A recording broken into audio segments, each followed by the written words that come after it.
আলহামদুলিল্লাহ আল্লাহ পাকের আলিশান দরবারে হৃদয়ের গভীর থেকে অসংখ্য অগণিত শুকর আদায় করছি যে মহান রব্বুল ইজ্জত ওয়াল জালাল আমাদেরকে অত্যন্ত দয়া করে মায়া করে নবীজি বলেন হাব্বুল বিলাদিল্লাহি মাসাজিদুহা ওয়া আবগাদুল বিলাদিল্লাহি আসওয়াকুহা।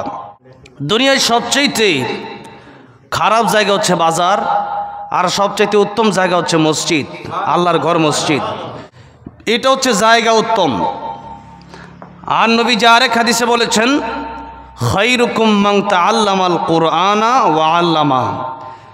এই পৃথিবীর উত্তম মানুষ কারা? উত্তম জায়গা তো মসজিদ। উত্তম মানুষ হলো তারা যারা নিজে কোরআন শিখলো আর অপরকে শিখালো। এই দুই শ্রেণীর মানুষ, কোরআন যারা শিখে আর যারা শিখায়, পৃথিবীর সবচেয়ে শ্রেষ্ঠ মানুষ তারা। বলেন সুবহানাল্লাহ। जल्दी से जल्दी इस वीडियो को लाइक कीजिए और अभी तक मेरे चैनल को सब्सक्राइब नहीं किया तो इस रेड कलर के बटन को दबा के सब्सक्राइब कीजिए। তাহলে উত্তম জায়গাতে আমরা আছি এবং নবীজির হাদিস শরীফ অনুযায়ী আমরা উত্তম মানুষ, এই জন্য পড়ি আলহামদুলিল্লাহ। আল্লাহ যারে ভালোবাসে সেই ব্যক্তিকে আল্লাহ কোরআনের জন্য কবুল করেন, মঞ্জুর করেন।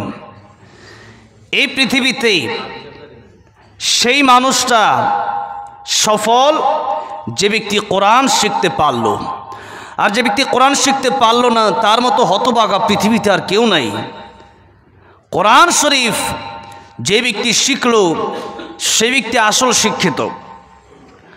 আমি আমার অনেক আলোচনায় এই কথাটা বলেছি যে দুনিয়াতে অনেক মানুষ আছে তারা কোরআন শরীফ শিখে নাই, অথচ তারা মনে করে আমরা জান্নাতে চলে যাব। কিন্তু এত সহজ না। কোরআন শরীফ যদি আপনার ভিতরে না থাকে তাহলে আপনার জন্যে জান্নাত ওয়াজিব হবে না, আপনি জান্নাতে যেতে পারবেন না। কোরআন যার ভিতরে নাই, আমার নবীর মহব্বত যার ভিতরে নেই, আমার নবীর পরিবারের মহব্বত যার ভিতরে নাই, সেই ব্যক্তি জান্নাতে যাবে কিভাবে? সেই ব্যক্তির উপরের লেবাস ভালো হলেও ভিতরগত অবস্থা ভালো না। এই জন্যে মাঝে মধ্যে আমি বলে থাকি মূর্খ ব্যক্তিরা জান্নাতে যাবে না, তবে গরিব মানুষ বেশিরভাগ জান্নাতি হবে। সুবহানাল্লাহ। নবীজি মেরাজের রজনীতে যখন জান্নাতে গিয়েছিলেন, আল্লাহ পাক আমার নবীকে জান্নাত জাহান্নাম সবই দেখিয়েছেন। নবীজি বলেছেন আমি জান্নাতে গিয়ে দেখলাম এই দুনিয়ার বেশিরভাগ গরিব মানুষেরাই জান্নাতে চলে গেল। সুবহানাল্লাহ। কিন্তু মূর্খ মানুষ জান্নাতে যাবে না। আপনারা বলতে পারেন আমরা তো সবাই ততটা শিক্ষিত না। হ্যাঁ, কোন মূর্খের কথা বলেছি সেটা আপনাদের বুঝতে হবে। যে ব্যক্তির ভিতরে কোরআন নাই, যে ব্যক্তি আল্লাহকে চিনল না, আমার রাসূলকে চিনল না, সেই ব্যক্তি হচ্ছে মূর্খ। আর যে ব্যক্তি আল্লাহ চিনল, কোরআন শিখল, রাসূল চিনল, আমার ভাইরা, আমার মুরব্বী বাবাজিরা, ওই ব্যক্তি হলো শিক্ষিত।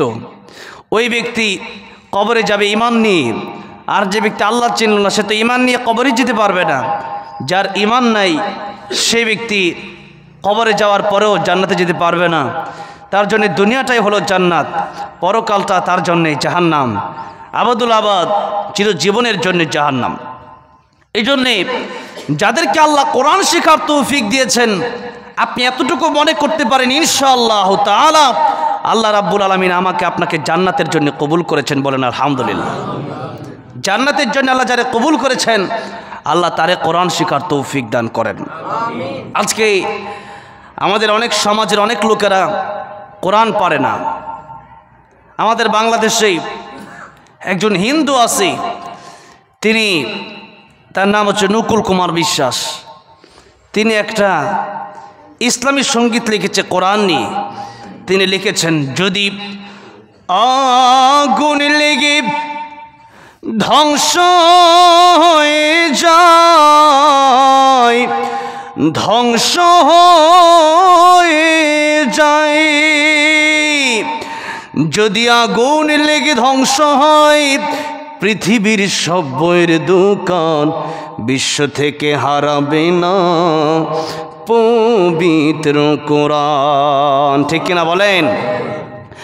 করবে কেমন করে কোরআন ধ্বংস আগুনের তেজ, করবে কেমন করে কোরআন ধ্বংস আগুনের তেজ, আছে বিশ্ব ভরা গণিত কোরআনে হাফেজ, তারা আবার ছাপিয়ে আসমানি গ্রন্থ, তারা আবার ছাপিয়ে আসমানি গ্রন্থ, বাঁচাবে কোরআনের সম্মান, বিশ্ব থেকে হারাবে না পবিত্র কোরআন, বিশ্ব থেকে হারাবে না পবিত্র কোরআন। সুবহানাল্লাহ। এই কোরআন, এই পৃথিবীতে যত গ্রন্থ আছে, হিন্দুদের ধর্মগ্রন্থ, বৌদ্ধ, ইহুদি, খ্রিস্টান, যত ধর্ম, যাদের ধর্মগ্রন্থ আছে, কোনো ধর্মগ্রন্থের কোনো ধর্মের লোকেরাই হাফেজ নাই, কিন্তু আল কোরআনের হাফেজ এই পৃথিবীতে আল্লাহ পাক কোটি কোটি রেখে দিয়েছেন। এই দুনিয়াতে কোরআনের পাতা অনেকে পড়িয়ে ছাই বানায় দিয়েছে, কিন্তু এই কোরআনের পাতা পড়লেই কোরআন শরীফ পড়ে যাবে না। এই যে আপনারা কোরআন শিখতেছেন, কত মানুষের 1 পারা 2 পারা কোরআন শরীফ এখানে মুখস্থ আছে, হ্যাঁ 20টা 30টা সূরা মুখস্থ আছে। তা আপনাকে আমাকে পড়ায়া সারঘার বানায়া দিলেও আমার আপনার ভিতর থেকে কিন্তু কোরআন মুছবে না। শাহ আব্দুল আজিজ মুহাদ্দিস দেহলভী রহমতুল্লাহ আলাইহি, সেই দিল্লির দারুল উলুম দেওবন্দের একজন অনেক প্রবীণ আলেম দ্বীন আল্লাহর ওলি, উনি একদিন হাদিস পড়াচ্ছিলেন। একজন ছাত্র এসে কাঁদতেছে, হুজুর জিজ্ঞাসা করলো তোমার কি হলো? ছাত্র বলল, হুজুর আমার এলাকায় আজকে এমন এক ঘটনা ঘটেছে যেটার সমাধান আমি দিতে পারলাম না, এই জন্য আমি কাঁদতেছি। শাহ আব্দুল আজিজ মুহাদ্দিস দেহলভী রহমতুল্লাহি আলাইহি ডাক দিয়ে বললেন, ছাত্ররে এমন কি ঘটনা ঘটেছে যেটার সমাধান তুমি দিতে পারো না? আমারে খুলে বলো, এটার সমাধান দেখি আমি দিতে পারি কি পারি না। ছাত্র ডেকে বলছে, হুজুর মসজিদের সামনে দিয়ে আমার বাড়ি থেকে যখন মাদ্রাসায় আজকে আমি ক্লাস করার জন্য আসতেছিলাম, আমি তাকায় দেখি একজন খ্রিস্টান বাইবেল হাতের মধ্যে নিয়ে বলতেছে, ও মুসলমানেরা মসজিদ থেকে বের হলাম, মসজিদে কোরআন শরীফ থাকলে কোরআন শরীফ নিয়ে আসো। আমি আমার হাতে বাইবেল নিয়ে আসছি, তুমি তোমার কোরআন শরীফ নিয়ে আসো। যেই মাত্র বললো, মুসল্লিরা চিন্তা করলো কেন কোরআন শরীফ নিয়ে আসতে বললো। সবাই কোরআন শরীফ রেডি করলো। খ্রিস্টান পাদ্রী ডাক দিয়ে বলতেছেন, মুসলমানেরা শোনো, এই যে তোমাদের হাতে আল্লাহর কোরআন আর আমার হাতে বাইবেল, আগুন ধরাও, আগুন ধরানোর পরে আমি এই বাইবেল আগুনের ভিতরে ছেড়ে দেব, তোমাদের কোরআন তোমরা ছেড়ে দেবে।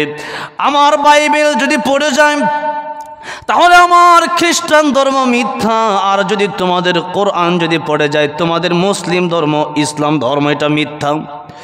হুজুর মুসলমানেরা বড় বিপদে পড়ে গেছে, এই কোরআন যদি ফেলে দেয় আর যদি পড়ে যায় তাহলে তো মুসলমানের ইসলাম ধর্ম কলঙ্কিত হয়ে যাবে, ইসলাম ধর্ম মিথ্যা হয়ে যাবে।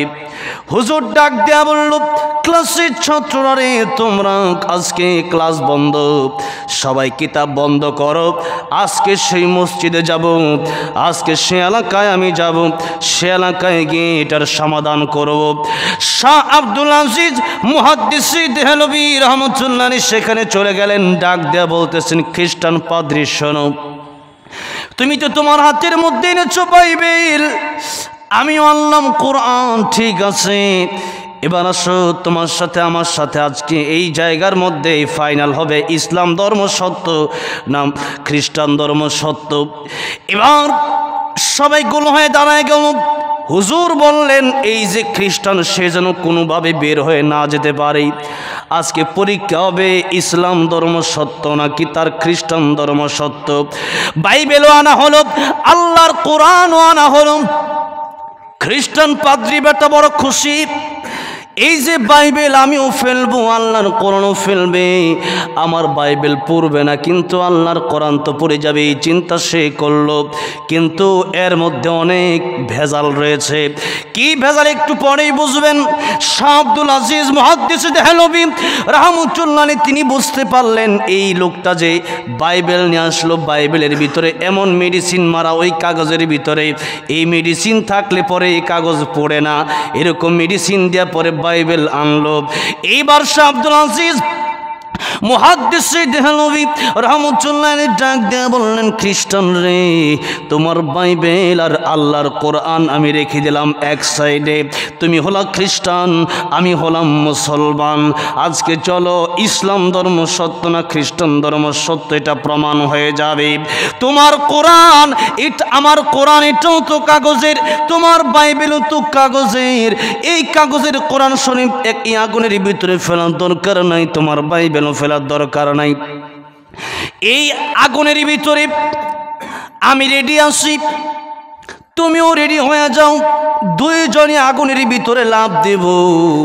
আগুনের ভিতরে যার পশম পড়ে যাবে তার ধর্ম মিথ্যা, যার পশম পড়বে না তার ধর্ম সত্য। এবার খ্রিস্টান বেটা অবাক হয়ে চিন্তা করল, হারিম আমি কার কাছে আসলাম, কার কাছে এসে কি বললাম। মুসলমানদের মধ্যে এতক্ষণ তো সবাই চুপ ছিল, সবাই চিন্তিত হয়ে গিয়েছিল, কিন্তু এই আল্লাহর ওলি আইসাই কি কারামতি দেখায়।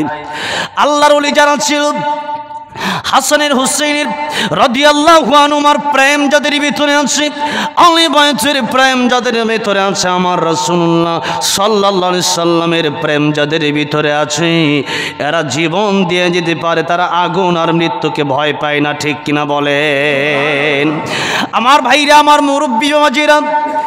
এবার শাহ আব্দুল আজিজ মুহাদ্দিস দেহলভী রাহমাতুল্লাহ আলাইহি ডাক দিয়ে বললেন, আগুন ধরাও। আগুন ধরানোর পরে এবার খ্রিস্টান পাদ্রীকে বললেন, তুমিও লাফ দাও, আমিও লাফ দেব, একসাথে লাফ দেব। এবার খ্রিস্টান লোকটা আর রাজি হয় না। খ্রিস্টান লোকটা চিন্তা করল, আমি তো কাগজের ভিতরে এই বাইবেলের ভিতরে এমন মেডিসিন দিয়েছিলাম, যে মেডিসিন দিলে পরে এই বাইবেল পড়বে না, কিন্তু দেহের ভিতরে তো আমার কোনো মেডিসিন না, কিন্তু মুসলমানদের দেহের ভিতরে এমন মেডিসিন আছে, মুসলমানের ভিতরে যদি খাঁটি ঈমান থাকে, আমার নবীজির প্রেম ভালোবাসা থাকে, আমার আহলে বাইতের প্রেম ভালোবাসা যদি থাকে, মুসলমানদের দেহ পুড়লেও মুসলমানদের ঈমান পড়তে পারে না। এই যে কথার মাধ্যমে এখন খ্রিস্টান লোকটা পালাতে চায়, কিন্তু খ্রিস্টান লোক পালাতে পারে না, সবাই তার আটকালো। এখন যাও কোথায়? আল্লাহর ওলিদের মাধ্যমে ইসলাম সেদিন বিজয় হয়ে গিয়েছিল।